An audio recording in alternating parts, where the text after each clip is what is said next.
Sige, so yan.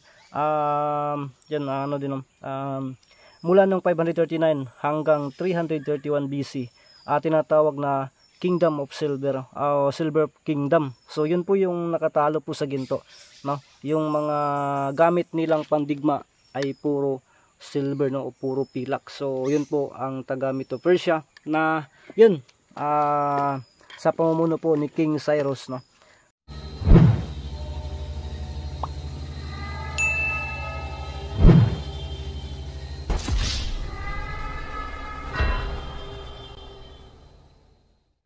Ghost Hunter 18.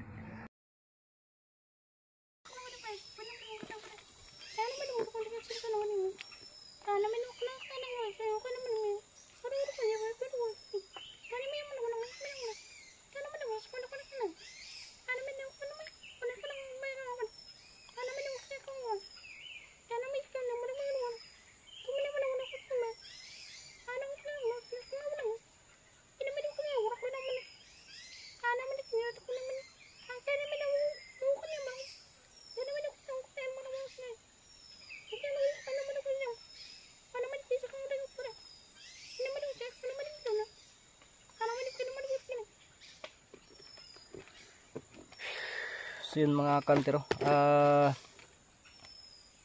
grabe, halos 1 minuto din, no.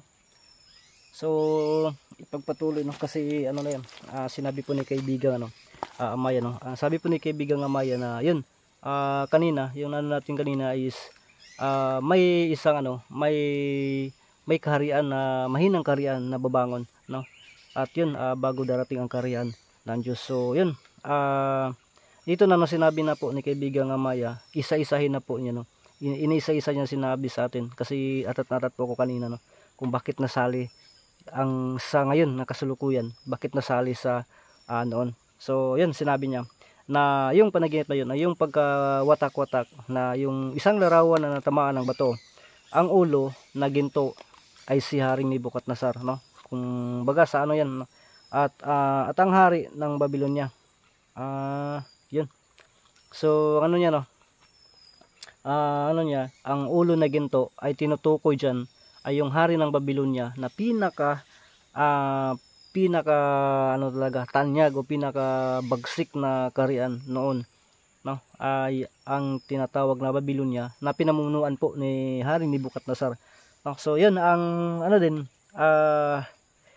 ang Babylonia kasi, no, na pinaghahawakan po ni kaibigan ni Haring Nebukadnezar ay naghahari sa 600 BC hanggang sa 605 BC. Tama ba yun, kaibigan Amaya? 605 BC? So yun, sabi niya, yun, naghahari, no, ang Babylonia sa 605 BC hanggang sa 539 BC. So halos lahat ng kagamitan ay yari sa ginto, no. Ang tinatawag nila po na Temple of Marduk, no, na may 91 meter na taas, no, na yari sa ginto, pero tinalo sila ng mahinang kaharian, no. Yun po yung sinasabi, no, na mayroong babangon na mahinang kaharian. So tinatalo po sila ng kaharian na yari sa pilak, no. Tinalo ang tumalo sa kanila, no, na yari sa pilak ay yung pong kaharian ng Medo-Persia, no. So yun, at saka ang Medo-Persia po ay tinatawag noon, no, na ibon, tinatawag daw na isang ibong mandaragit na pinaghaharian, no, o pinagmumunuan din ni King Cyrus, at sa kasama niya si King Darius. Sila ay nanaiglaban po sa ulo na ginto, no, na si Nebukadnezar. So nagumpisa na po sa yung ginto na pinakamalakas talaga po na kaharian ay natibag po siya ng pilak, no. Kasi ang pilak po ay ano yan, yun po noon ay tinatawag na Silver Empire po, no, panahon po ni King Cyrus at saka ni kasama po niya si King Darius, no, at tinatawag sila noon na ibong mandaragit. So natalo po ang si Nebukadnezar sa tayo na yun.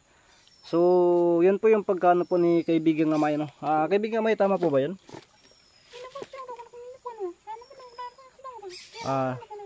Sige, so yan.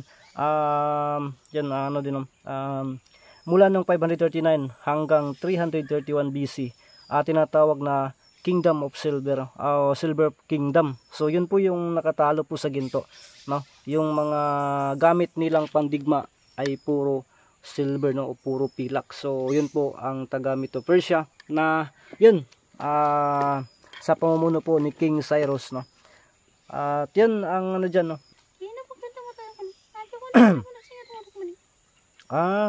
So kaibigang Amaya, ang tinatawag na Silver Kingdom na nakatalo po, no, sa yung kay Nebukadnezar ay natalo din sa tanso.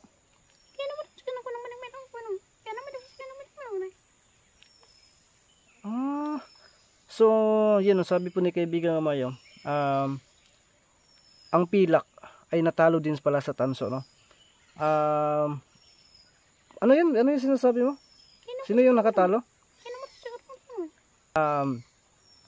Ito po yung pangatlo na, no? Galing sa gold hanggang sa pilak, at saka ang pilak ay hindi rin nagtatagal, natalo din sila sa tanso, no. Yun po yung yung batang leader na galing po sa Macedonia na si Alexander the Great, no. Tinatawag na Bronze Empire, no. Ang lahat ng mga kagamitan ay yari sa tanso. Tama po ba yun? Oh my goodness, talaga lang. So, yung pagkadurog-durog ng yung kumbaga sa panaginip, panaginip po nangyari ni Nebukadnezar, yung ulo, kumbaga siya yun. Siya yun ang ulo, tapos yung larawan pala, so yun mga kantero, yung larawan pala na kanyang napanaginipan na natamaan ng bato, pagkatapos ay nagkadurog-durog, no, hanggang sa paa. Yun, unti-unti ko nang naintindihan na yun pala, no, ay isang kumbaga simbolo, no, symbolic na yun, mangyayari talaga siya. Kung ano natin sa ngayon, parang nagkaano na talaga, no. So sige po, no, kaibigang Amaya. So ngayon, ano na pong susunod na nangyari? Simula nung natalo po si King Cyrus, natalo po sa taga ba 'yun? Ni Alexander the Great, na taga Macedonia. Ano na pong kasunod na nangyayari?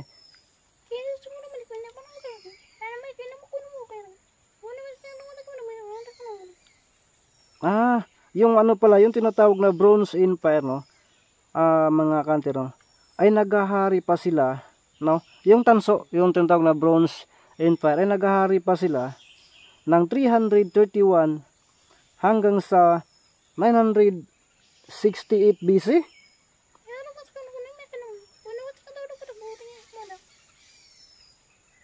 Naghahari sila. Sobrang tagal yung paghahari nila, pero natalo din sila.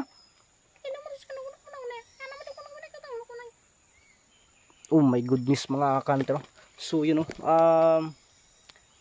naghahari po, no, yung si Alexander the Great, no, pero natatalo pa rin sila. So sino po yung nakatalo sa kanila?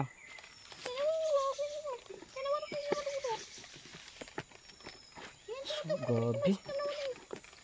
So yun, mga kantero, sa paghahari po talaga ng sa paghahari po ng tanso, no, na pinamumunuan po ni Alexander the Great, ay natatalo pa rin, no, natatalo din sila sa bakal na tinatawag po na Iron Empire, no. Sino po yun sila, yung tinatawag na Iron Empire?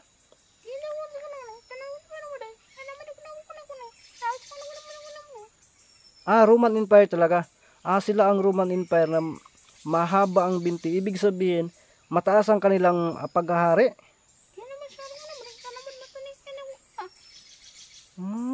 Roman Empire, no? At saka siya din ang nagpapako, no? Ang Roman Empire ay siya din ang nagpapako sa Diyos, no? Si Kristo.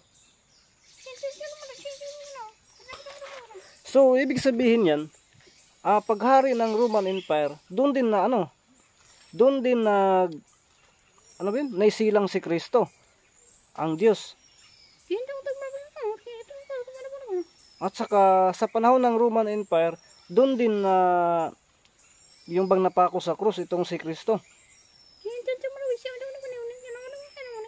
Sin mga kantero, sa panahon pala ng Roman Empire, doon napako pala yung Panginoon natin na si Jesucristo, no? So yun, aram na po natin, maraming pangalan po yan, no? At saka sige po, ipagpatuloy niyo po, kaibigan Amaya, para mano ko po yan, ang kumbaga basta kutob sa kung makaya lang.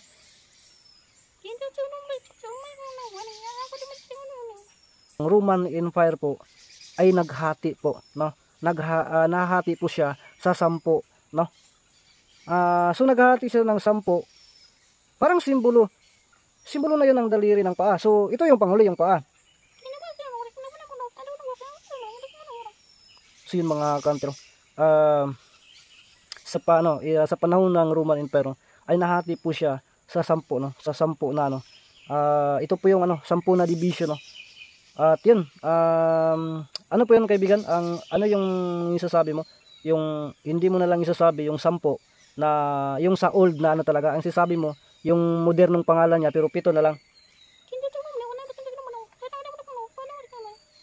So, dito sabi po ni kaibigang Amaya, no, sinushortcut na lang po daw niya kasi ang Roman Empire po talaga ay napakalawak po, no? Yung nahawakan niya, no, halos buong na yan ay nahawakan niya. So ngayon, diretso na lang daw po siya kasi mataas po daw yung dyan, diretso na lang po daw siya dito sa mga 10, no, sa paa natin kasi 10 yung daliri ng paa. So yung moderno na pangalan sa ngayon, yun na lang po daw yung isabi niya. At yun, ano po yung 7 na lang po yung natin, ano po yun?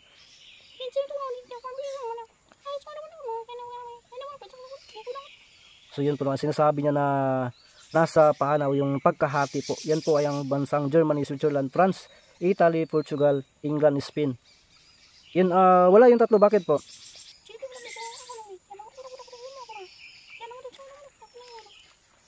Kaibigan Amaya, kami po ba ngayon ay bakit po ba, no? May tanong ko lang po. Bakit po ba parang naguguluhan pa talaga ako dito? Kasi nabanggit na kasi yung mga kasalukuyang bansa, no, na maano natin ngayon. So ano pong connection dyan, kaibigang Amaya, noon at sa ngayon?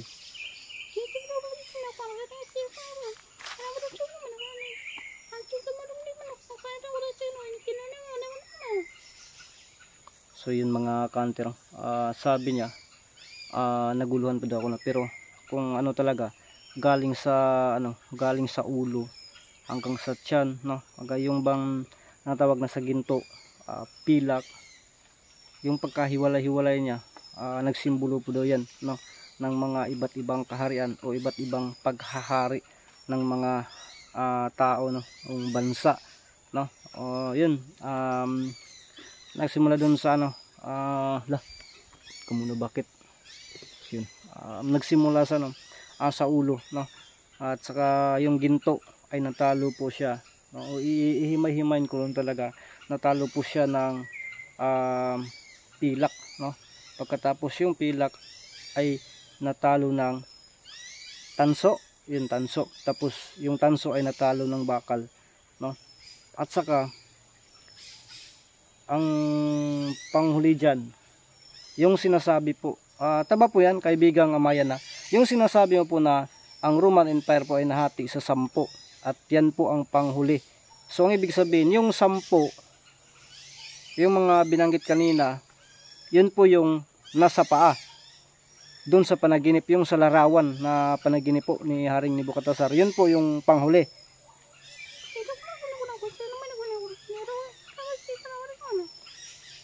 So ang ibig sabihin yan, dun kami na tao ngayon, dun kami nabibilang sa tinatawag na na dun sa paa, dun kami nabibilang sa paa. Yung sa bakal na ang isang paa ay bakal at ang isang paa ay isang putik na luto.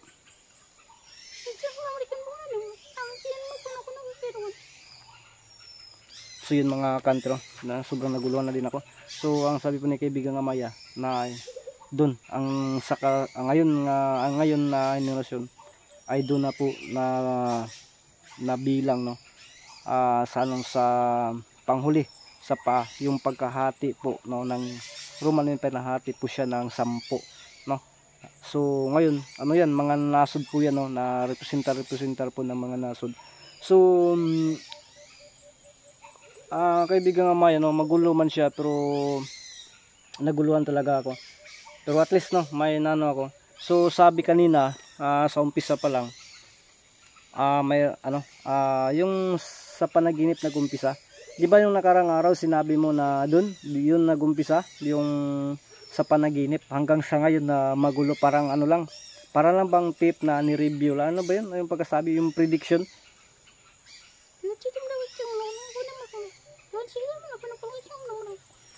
So yun mga kanter. So kaya na sinasabi daw niya na walang dapat sisihin, na kahit sino ang mamumuno o mailagay na mamumuno sa ating bayan o bayan, sa atong ano ba yan, sa ating bansa no, ay hindi natin sisihin kung ano man yung kanyang ginagawa, kasi nakasaad na po yan no, tulad ng sinasabi o in-explain niya o sinishare niya sa atin ngayon na yun, si Nebuchadnezzar ay hindi talaga nag-aakala na matalo siya, kasi napakalaking ano yan no, lahat may mga ano pa yan sila, mga gamit na puro ginto no, kaya sila yung ulo pero natalo lang sila. Itong simula nung pagpaano na panaginipan niya ay sinabi daw ni Daniel na isang Hudyo na may mga kaharian na babangon muli or babangon no, mahinang kaharian.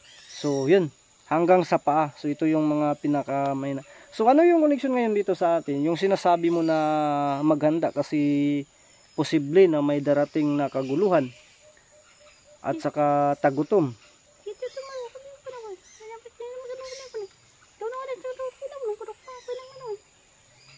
So yun mga kantrom, ang sabi niya, may nakalimutan daw ako, sinasabi niya diyan, ang nasabi niya kanina na bago daw darating ang kaharian ng Diyos. So ito na yung sa paa, yung panghuli. So ang huli nito ay doon na talaga darating yung kaharian ng Diyos. So so ngayon ang Pilipinas po ngayon ay patungo talaga sa ano, yung bang ano ba yun, 50-50 ba na magkagulo or hindi. So makikita naman natin yan. May connection ba talaga doon?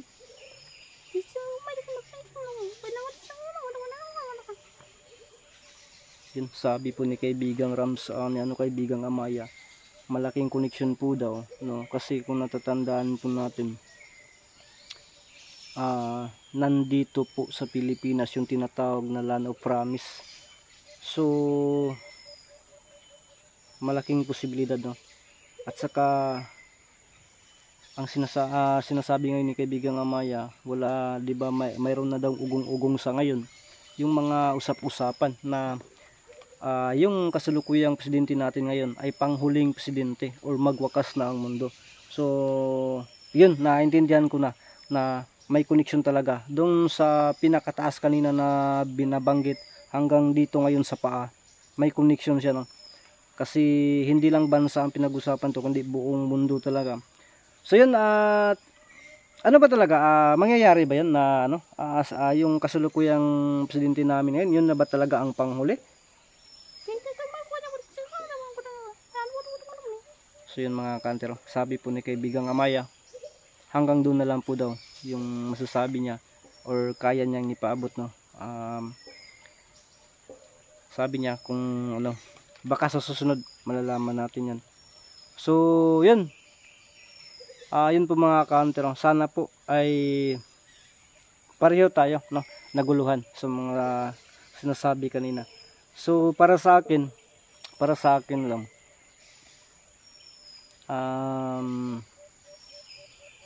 hindi ako sigurado din no? Pasensya na po kaibigang Amaya, pero nirespeto ko rin yan na parang totoo din yung bang ano, yung bang may porsyento din no? At saka sa ngayon naman ay nakikita naman natin no? Kasi yan din ako, yung bang tinatawag na prediction din, parang may ano ako dyan din no? Mayroon din akong porsyento dyan na yan din ang isa na babantayan ko, Kasi pati sa sarili ko ay naka ano na yan, may prediction din yan, kaya binabantayan ko, darating at darating talaga. So salamat po kaibigang Amaya po sa pag-share niyo po ng ano, ng yung pagdating ano, yung bang pagpunta ko dito, naguluhan talaga ako, no. Kaya ngayon, yun, naisa-isa na kanina, no, naisa-isa na po kanina kung ano yung simula at saka sa ngayon. Nandiyan ka pa ba kaibigang Amaya? Kaibigang Amaya? Akala ko umalis na. So yun, maraming salamat po, no. Hindi ko na lang po pipilitin po talaga na sa ngayon. So babalik-balik na lang po siguro ako dito, no. Kasi marami pa po akong tanong, no. Lalo na sa ngayon, no. Sa ngayon kasi yung noon, hindi naman natin yan pwede na, no. Doon tayo titira, saka yung kahapon yung nagdaan. So sa ngayon tayo, no,